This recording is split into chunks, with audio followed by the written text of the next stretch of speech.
আসসালামু আলাইকুম। সাধারণ গণিতের এমসিকিউ সিরিজে তোমাদের সকলকে স্বাগতম। আজকে আমরা যশোর বোর্ড 2025 সালে এসেছে এমন একটি প্রশ্নের সমাধান করব। যশোর বোর্ডের প্রশ্ন মানে অনেকের কাছে মনে হয় অনেক কঠিন, আসলেই কঠিন হয় যশোর বোর্ডের প্রশ্ন।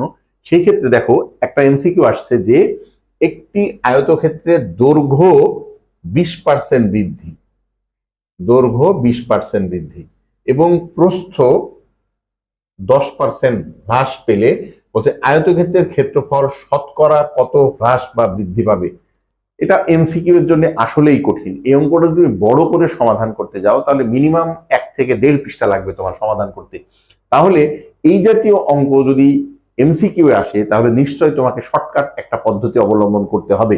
তাহলে এই হ্রাস বা বৃদ্ধির ক্ষেত্রে আমরা খুব সহজেই একটা সমাধান করতে পারি। সেটা কিভাবে একটু খেয়াল করে দেখো।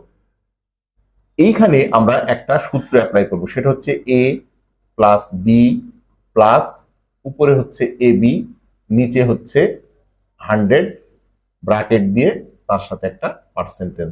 কিছুই বুঝলাম না স্যার, এইটা দ্বারা আমরা আসলে কি বুঝাচ্ছি?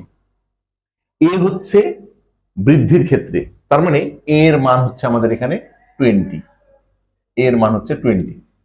আর বি হচ্ছে প্রস্থ হ্রাস, হ্রাস হলে ওই মানটা নেগেটিভ হবে, যেহেতু কম হচ্ছে তার মানে এখানে বি এর মান হচ্ছে আমাদের -10।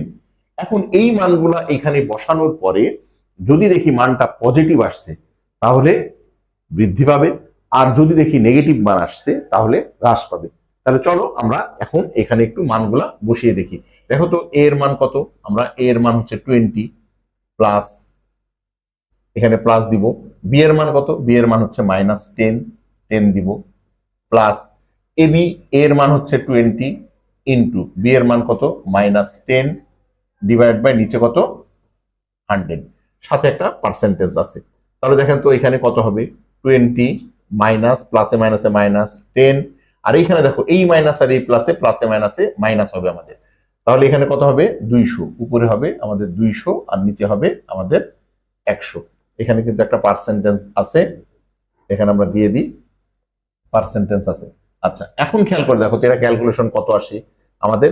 20 থেকে 10 বাদ দিলে 10 হয়, মাইনাস এইটা যদি আমরা কাটাকাটি করে দিই, এটা কাটা এটা কাটা, তাহলে কত হচ্ছে এখানে হচ্ছে 2 থাকে, তাহলে 2 তার উপরে এখানে পার্সেন্টেজ, তাহলে 10 থেকে 2 বাদ দিলে আমাদের অ্যান্সার আসছে 8%।